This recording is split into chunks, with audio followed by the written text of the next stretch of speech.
Welcome to Smart Wealth with Joshua. Your daily stock analysis and catalysts talk. Today we're looking at Credo technology.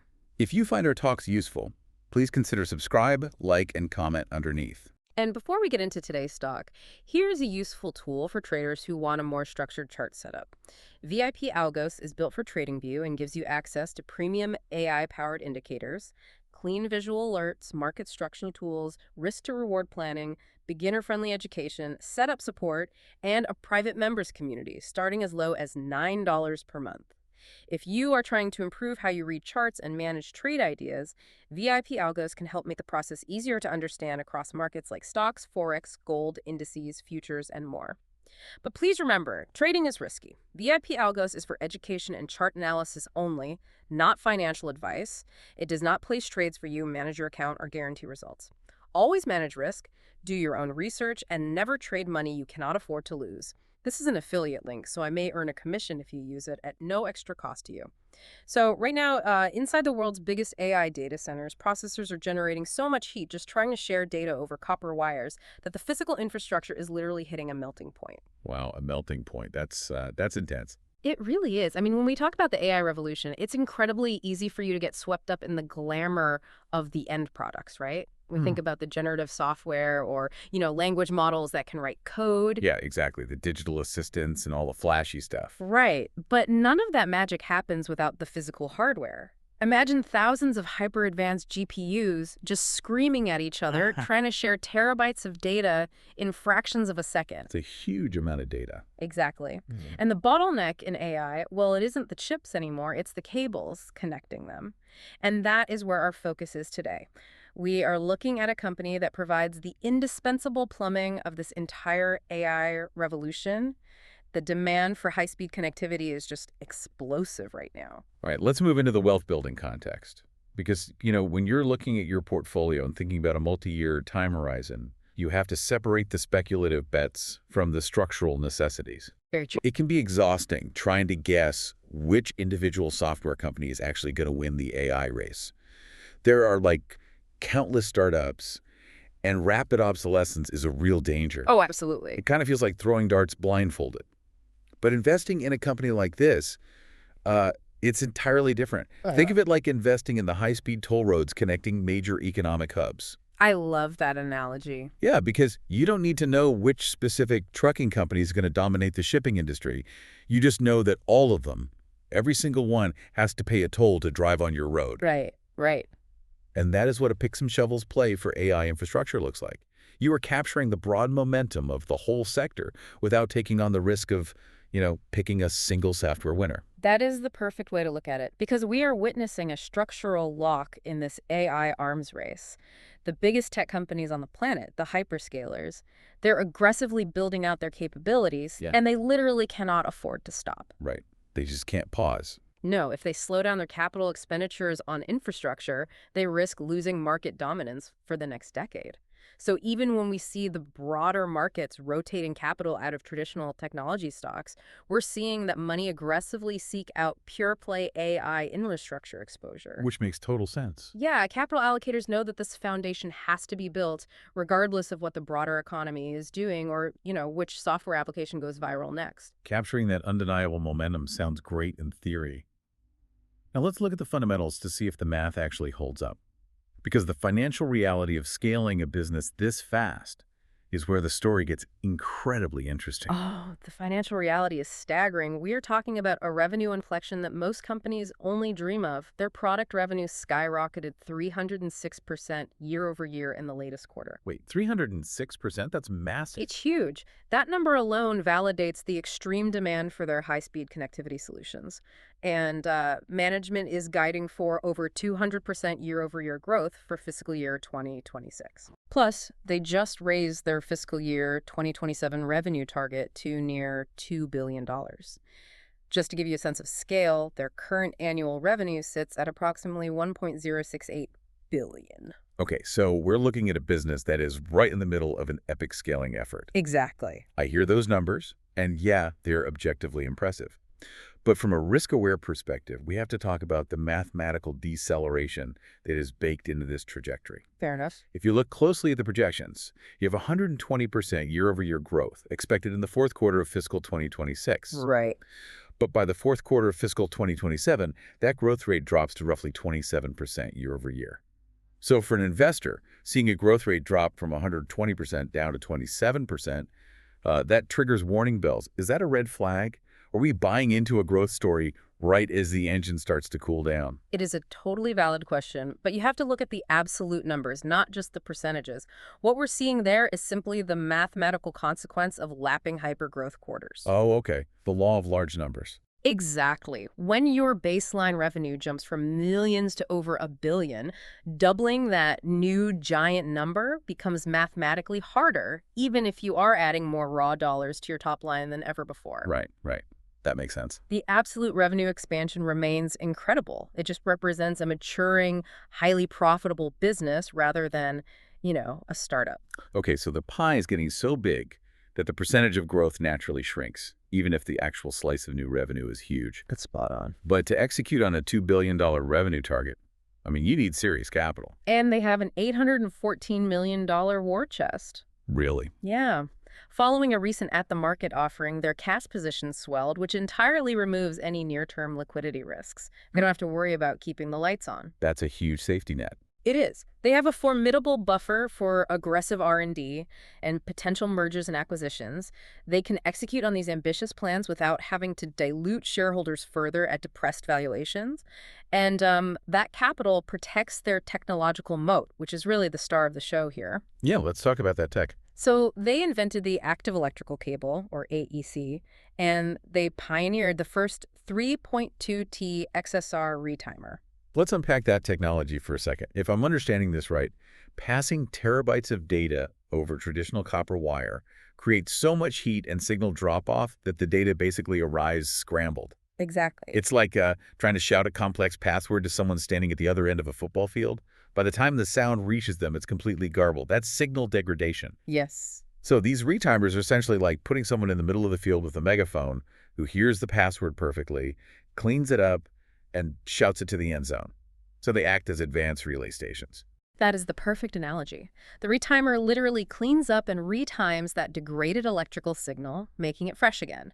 This allows data to travel over thinner, more efficient cables without errors. Which is vital for these data centers. It's an absolute requirement for GPU to GPU communications to prevent bandwidth bottlenecks. And they are not stopping at electrical signals either. They recently acquired Dust Photonics to accelerate their push into silicon photonics. And silicon photonics is essentially moving data with lasers instead of electricity, right? Exactly. Think about it. Moving data with electrons creates friction, which creates heat and resistance. Right. Moving data with photons light eliminates that friction. That is why silicon photonics is the endgame for data centers. By integrating the technology from Dust Photonics, along with their 1.6T optical DSPs, like the Cardinal and Bluebird chips and their zero-flap optical transceivers, they are drastically deepening their intellectual property moat against giant competitors. Like Broadcom and Marvell. Exactly. They are ensuring they own the physical plumbing, whether it is made of copper or optical fiber. That brings us to the catalyst timeline. Because knowing the tech is great, but as an investor, you really want to know what is going to move the needle in the near future. Of course. If we look at the next 3 months, what should be on the radar? The immediate focus is going to be the fourth quarter fiscal 2026 earnings report. The market is going to be hyper-focused on the sequential quarter-over-quarter growth. Okay, what are we looking for there? If they can exceed a mid-single-digit percentage increase quarter-over-quarter, it essentially proves to the market that their $2 billion target for fiscal 2027 is actually conservative. That is the initial hurdle rate. And beyond the earnings, we have industry events that serve as key catalysts for this kind of infrastructure play. The April 2026 Technology Symposium in Santa Clara is a perfect example. Oh, definitely. They're going to be showcasing their AI scale-out fabric. And for a company like this, these symposiums are not just trade shows where people hand out business cards. Right, no. They are the prime venues for announcing major design wins with key hyperscale customers. Exactly.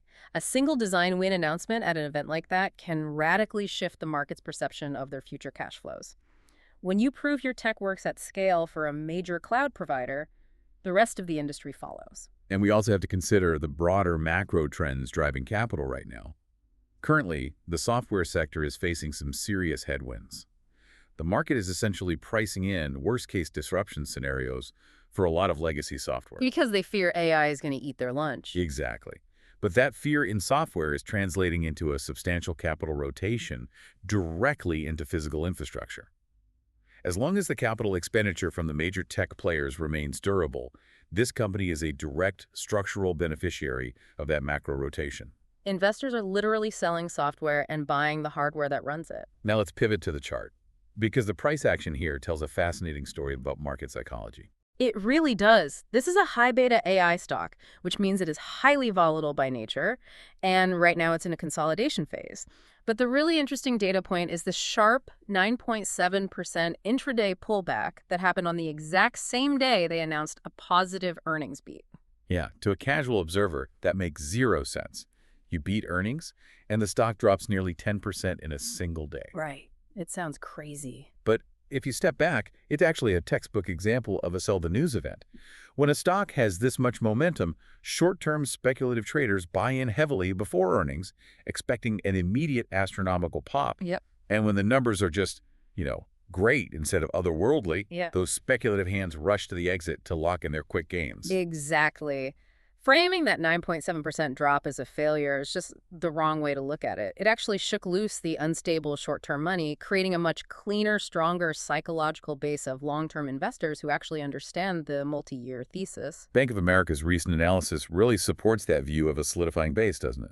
It does. They pointed out that when you adjust for this company's forward growth trajectory, the stock is actually trading below its historical price-to-earnings ratio. Oh, wow. Yeah, that implies that we are looking at a technical bottom here. The market has temporarily mispriced the stock relative to its structural multi-year momentum because of that speculative shakeout. So what does market sentiment look like right now with all these technicals in play? We have the chart showing a potential bottom, but how is Wall Street actually talking about this? It is an incredibly bifurcated market right now. You have a steep divide.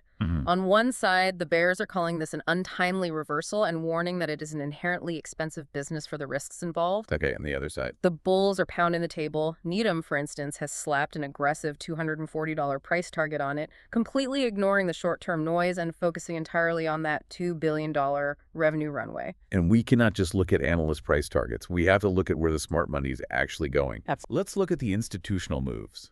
They completed a $750 million post-IPO equity raise in late 2025. You do not raise $750 million unless large institutions are extremely confident and willing to throw serious capital at your valuation. Right. That is a massive vote of confidence. Furthermore, they just added Brian Kelleher to their board of directors. Oh, yeah. For those who don't know, he is an absolute veteran in the AI and GPU space. That signals incredibly strong insider alignment. Someone of his caliber does not join the board unless they see the long-term roadmap and believe in the underlying hardware. That institutional backing is crucial, especially when you start looking at the speculative rumors bubbling under the surface. There is a lot of talk right now about shadow demand. Shadow demand. Yeah. We know the major hyperscalers are buying, but there is an entire secondary market of non-hyperscale customers building private AI inference clusters. What exactly does that shadow demand look like in the real world? Think of giant financial institutions running local language models to analyze global markets without sending their proprietary data to a public cloud. Okay. Yeah. Or massive healthcare conglomerates running genomic sequencing AI locally for privacy compliance. Governments, defense contractors, autonomous driving companies, they are all building their own localized AI clusters. That is a lot of infrastructure. It is. When you see ripples in the industry like Micron confirming that their entire 2026 supply of HBM4 memory is completely sold out, or ByteDance aggressively co-developing proprietary chips, it points to a quiet global build-out. And they need the cables. Exactly. These private clusters need the exact same active electrical cables and retimer solutions. This shadow demand might not even be fully modeled into that $2 billion target yet. Now let's talk about the risks, because a bull case is only as strong as its ability to withstand scrutiny. Very true. We have to look at what could actually derail this wealth-building thesis. Risk number one, and it's the first thing every bear points out, is customer concentration. It is a totally fair critique. They rely heavily on just a handful of hyperscale customers. And I want to push back hard on this because we cannot pretend they aren't at the mercy of 3 or 4 tech giants. Let's be real. Right. If a company like Microsoft and Amazon decides to push their infrastructure orders back by just 6 months to optimize their current stack or wait for a newer generation of chips, that $2 billion revenue dream gets crushed and the stock tanks.